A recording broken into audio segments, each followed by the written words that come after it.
yukiromaha ikrarun bisunnati wal jamaah.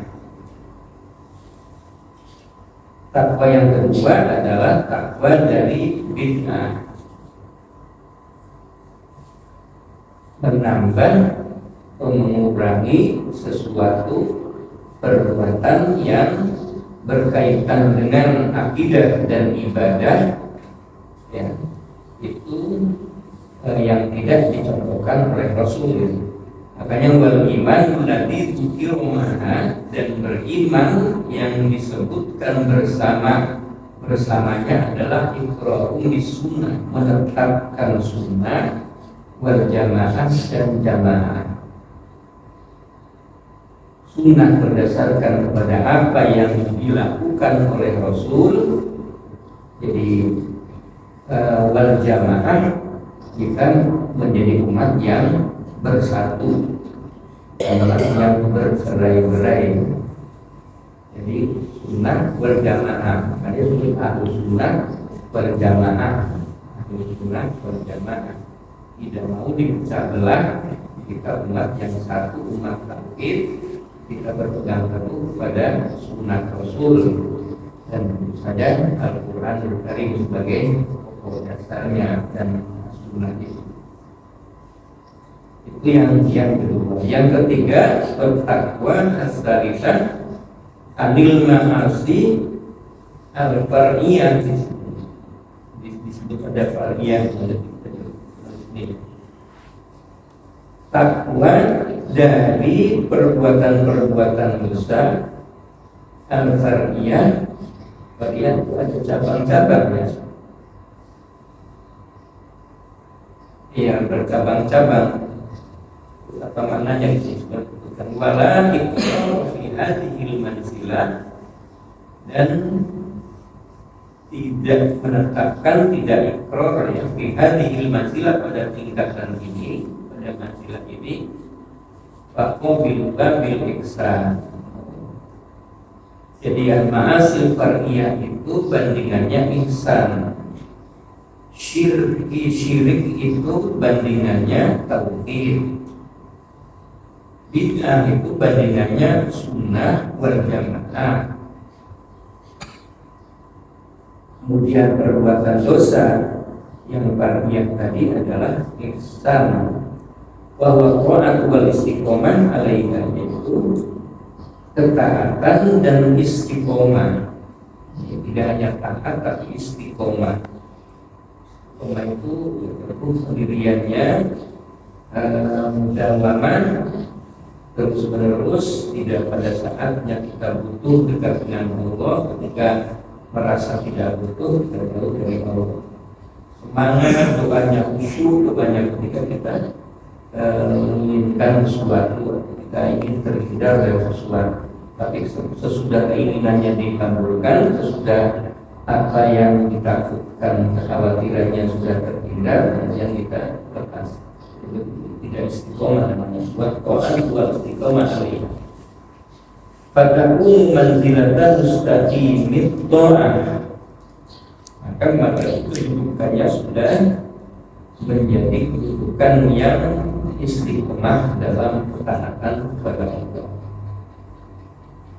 Wal ayat jama'at dzikrul manzilis salas. Ayat tadi, laisa 'alal ladzina amanu wa 'amilus sholihati junahun fima ta'imu idza mattaqaw wa amanu wa 'amilus sholihat tsumma taqaw wa amanu tsumma taqaw wa ahsanu. Al-Maidah ayat 93 itu terkumpul penyebutan ketiga tingkatan ini. Manzilul iman, manzilul iman dari bahasa Arabik, manzilul iman, manzilatil iman, tingkatan iman, wa manzilatis sunnah, tingkatan sunnah, wa manzilatil istiqomah fil ta'ah, dan manzilah istiqomah dalam taat. Wa hadza ma qalahu ulama fi bayani makna taqwa. Inilah menurut para ulama tentang penjelasan takwa itu.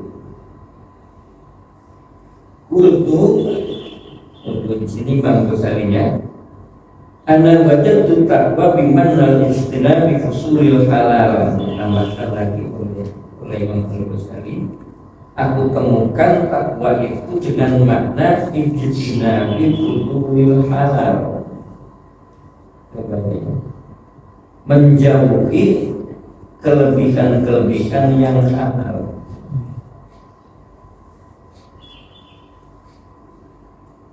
Yang halal, yang boleh tapi berlebih.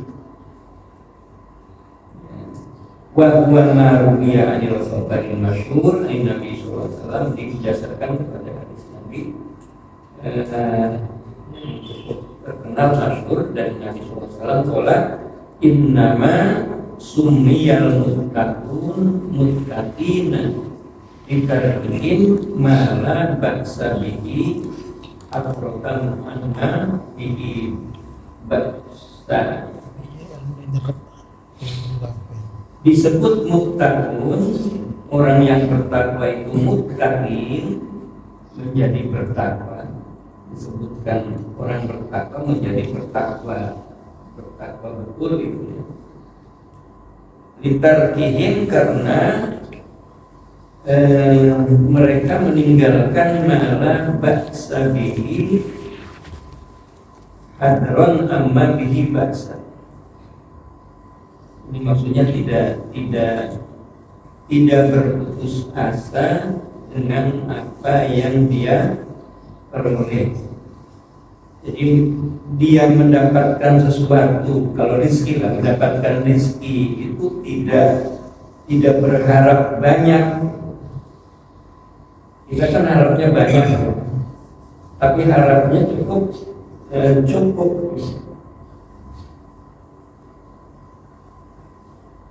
Ini tentu kaitannya dengan zuhud.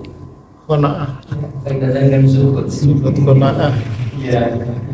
Kalau kita kan harapannya banyak, Modalnya sedikit.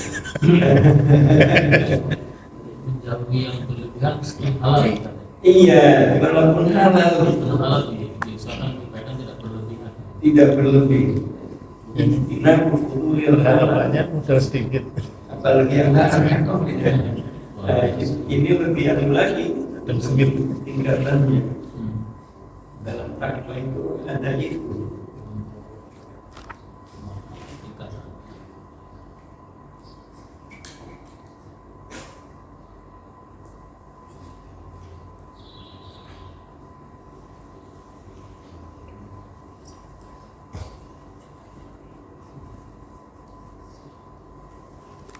Nah ini kaitannya tadi ya. Fa'ahbab itu lalu aku menyukai an ajma'a baina minhu walahu lama. Jadi saya menyukai digabung saja semua dari mana-mana takwa tadi, yang mulai dari pengertian di mana ibadah, di mana doa ibadah, di mana dengan itu. Kemudian ada lagi takwa syirki, takwa bid'ah, takwa ma'asi far'iyah, ditambah lagi dengan istinab di hukum yang halal. Nah, perlu dimuliakan bahwa ketika itu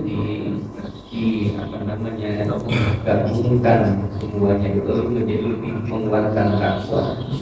Aku berkata takwa wa istinab kullu ma tasawwur min usulan fi dinika. Kemudian disebutkan itu ala taro annahu qawlul marid al-muhtamiyah innahu yattaqi tidak tambah syai'in yadkhulu fi badanihi min ta'amin aw syarabin aw faqihatin aw ghairiha. Kalau aku katakan begini, takwa itu juga menjauhkan dari semua apa yang kan khawatirkan, ya, minhu dari semua yang dikhawatirkan itu dorong didinika, menjadi bahaya bagi agama. Jadi takwa itu menjauhkan yang kira-kira akan membahayakan agama yang kita anut, keyakinan agama Islam yang kita anut. Sama seperti orang sakit, tentu dia akan menjaga orang yang ingin sehat tidak sakit, tentu dia menjauhi sesuatu yang akan membahayakan dia dari sakitnya. Kalau orang kemudian sudah ada gejala-gejala penyakit tertentu, dia mesti akan hati-hati terhadap makanan atau minuman apa yang menyebabkan dia sakit. Orang kolesterol misalnya, apa yang penyebab kolesterol itu kan dia jauhi. Apa yang akan membahayakan agama dia jauhi.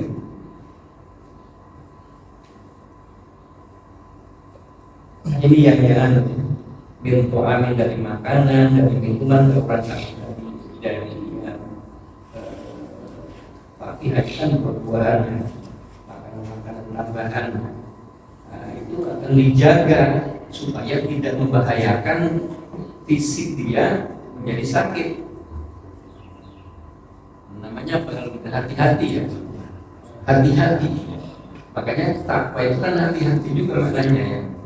Jadi kalau kita jalan banyak duri, banyak kerikil, kita berhati-hati supaya jangan terinjak duri, terinjak kerikil yang menyebabkan sakit pada kaki kita. Beginilah perjalanan takwa itu, jangan sampai membahayakan agama kita. Iya, seperti itu. Ya kita dalami begitu ya. Tentang takwa ini ya saya kira lebih lagi lah apa yang selama ini dan setiap Jumat kan kita disuruh takwa sampai telinga kita ini dengan takullah gitu ya. Iya sudah sampai familiar dengan kita. Kemudian Imam Ghazali mengkaji lebih mendalami lagi di sini.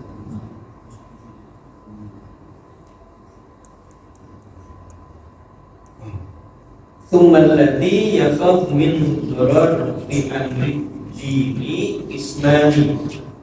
Jadi maksud dengan kita takut yang membahayakan terhadap perkara agama itu ada dua, mahdhul haram wa mahdhul maksiyah. Ditambahkan beliau di sini waqul tadi mahdhul haram yang murni ada, kan ada yang murni haram, ada yang murni maksiat. Artinya apa? Ya sudah jelas lah, ada yang haram, ada yang halal. Kalau maksiat ya taat kan. Yang bisa membahayakan agama kita itu kalau berkaitan dengan hal yang haram, yang haram-haram. Begitu membahayakan kita yang kemudian kalau kita berbuat berakibat kita bertanggung maksiat dosa. Nah itu yang terpenting. Itu membahayakan agama kita. Kalau kita melakukan yang haram, kita melakukan maksiat, itu bahaya agama kita.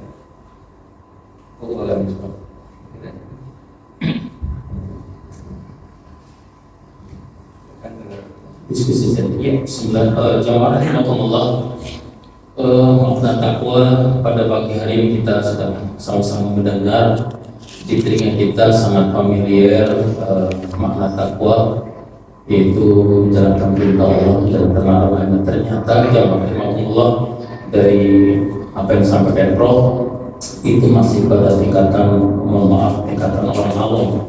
Tapi bagaimana kita dari hari ke hari mampu mengupgrade lagi keimanan kita menuju ke tingkatan yang lebih tinggi. Tadi beliau sampaikan tingkatan khasyah, di mana ketakwaan kita, rasa takut kita itu berdasarkan ilmu yang mana? Yang pertama adalah bagaimana kita mengetahui atau meyakini, mentauhidkan bahwa Allah Al-Alim Bidiyah, mengetahui bahwa Allah yang menciptakan kita, mengatur serta memelihara. Kemudian kita juga belajar tentang ilmu asma wa sifat, dengan sifat-sifatnya, nama-nama besarnya, Asmaul Husna dan lainnya akan memberikan getaran hati kita terkait dengan rasa takut kita kepada Allah Subhanahu wa taala. Sejatinya apa yang kita miliki detik ini pun milik Allah Subhanahu wa taala dan akan diambil lagi oleh Allah.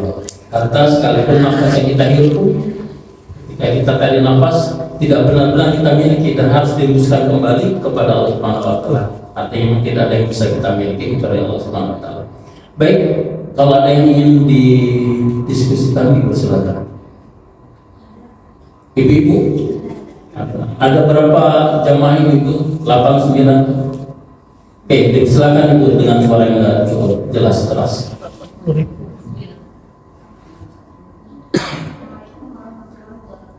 Suara.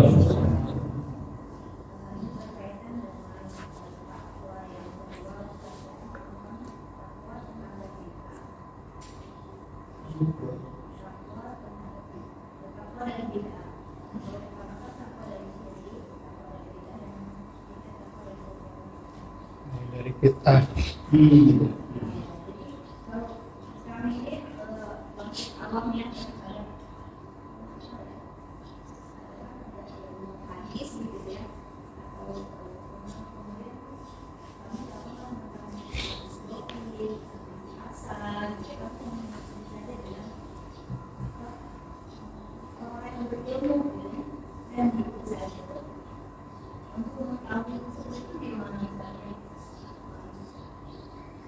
Saya juga bingung gitu ya. Kebetulan saya kan di Yaman gitu, jadi itu di sana itu ada bilang kita gitu. Tapi ada juga yang mengatakan kalau kondisi yang waktu yang nggak apa juga gitu diterapkan gitu. Ketika sama-sama kita membawa kembalikan ya itu bapak itu bagaimana itu kita untuk menyikapi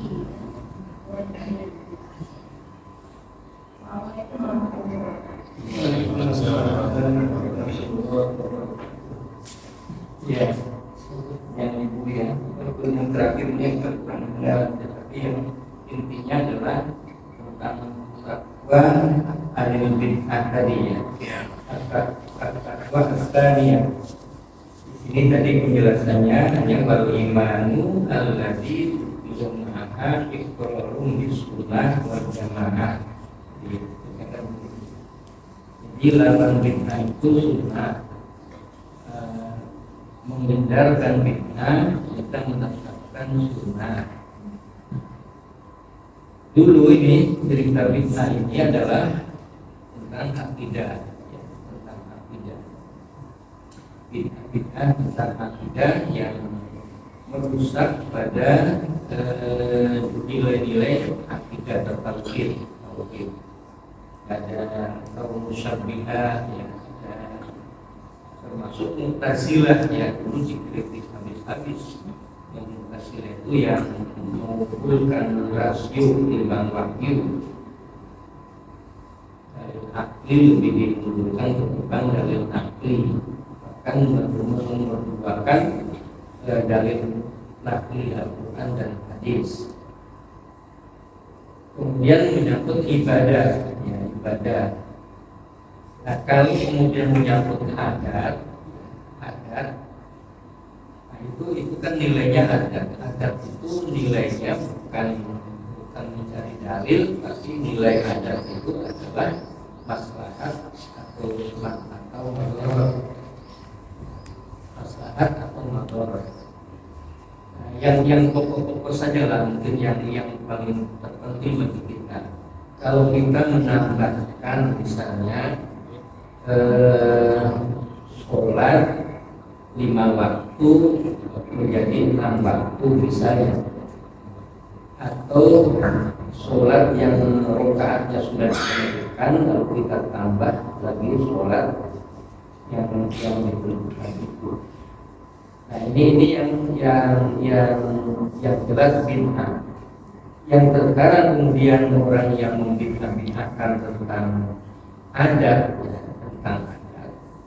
nah ini kaitannya kalau adat itu nilainya bukan nilai sunnah dan tidak sunnah, tapi nilainya ada pada maslahat atau manfaat.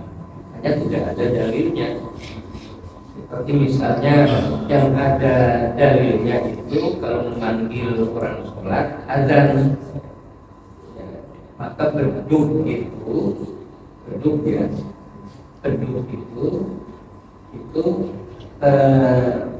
adat setempat yang waktu itu jangkauannya untuk memanggil dengan adat tidak jauh, maka kemudian adat menetapkan bahwa beduk itu salah satu alat yang membantu untuk memanggil orang sholat.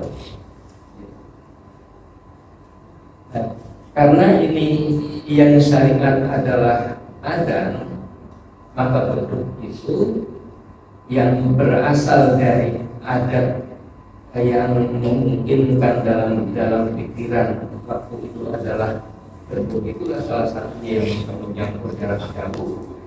Maka kemudian ketika mau ditinggalkan beduk sudah tidak maslahat lagi, ya silakan saja. Speaker kan. Iya. Contohnya lebih. Iya, karena sudah ada speaker kan gitu. Speaker. Ya, saat itu memang dibutuhkan. Tapi kalau orang yang supaya lengkap adatnya dipakai, ya itu kan tidak menambah artinya menggunakan adat yang dulu dipeganginya, kemudian dia masih dua-duanya dipakai, sekiranya tidak menghalangi, kemudian orang menjadi tersesat karena berdosa.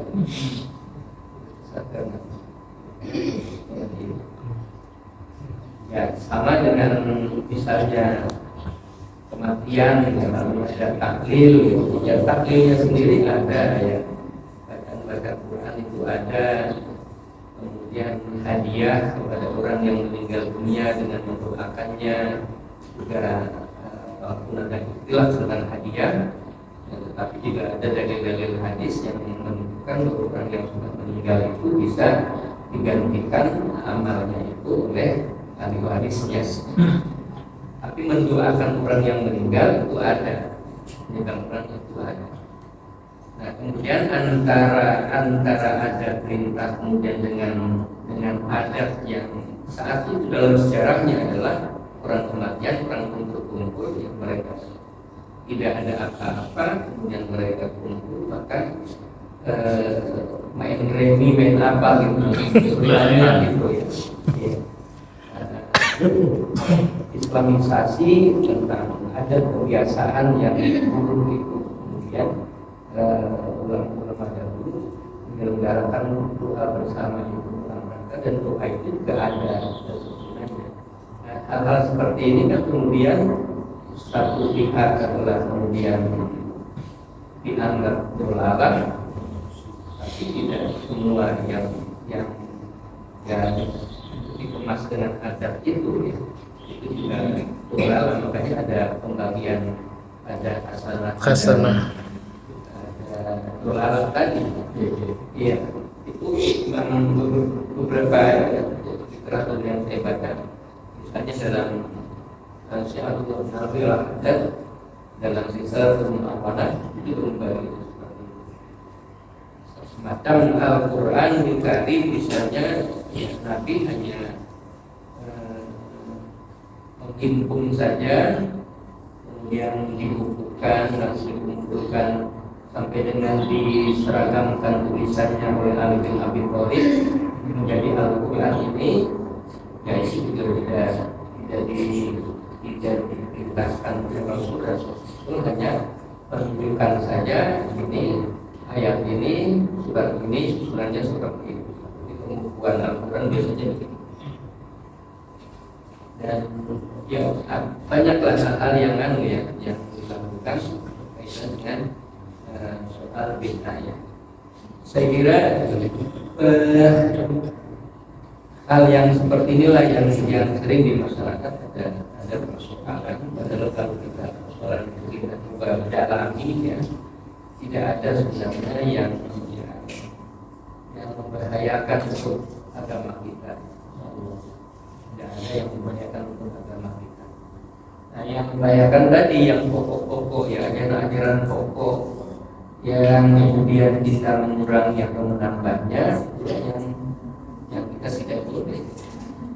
Tidak boleh. Contohnya apa lagi ya? Ya hajatan kita semua bid'ah. Hajatan kita semua bid'ah. Alfiatu dolalah. Iya. Dolalah kenapa? Pakaian daerah, pakaian apa gitu ya. Itu kan tidak ada. Tapi kalau itu tidak disebut-sebut ya, kalau itu kan soal-soal aja. Maka ada itu, kalau ada yang akan yang masalah, lalu menjadi mengakar. Jika ada semua. Mungkin itu Bu ya, kalau tidak puas itu ya baca saja ya. Cukup ya Ibu, Fatma 3 ya tadi. Baik, jemaah rahimakumullah, satu pertanyaan, bahasanya cukup panjang. Ternyata semakin kita banyak membaca, semakin bijak dalam menyikapi dan tidak terlalu banyak memponis, mencas aplikasi yang dilakukan oleh masyarakat kita jauh lebih amal-amalnya jauh lebih cantik, lebih smooth gitu. Begitu ya saya. Baik, jemaah rahimakumullah, waktu juga yang sudah mengakhiri. Tidak ada pertanyaan kedua ataupun ketiga, kepada Ustaz untuk bisa memimpin doa untuk majelis ini. Silakan. Jadi kita mudah-mudahan nanti kita amalkan pada subuh ini di zaman sore kita untuk diterima dan diterima Allah Subhanahu wa Ta'ala. Ilmu yang kita pelajari menjadi ilmu yang bermanfaat, ilmu yang memberikan hidayah kepada kita untuk dalam kehidupan kita. Assalamualaikum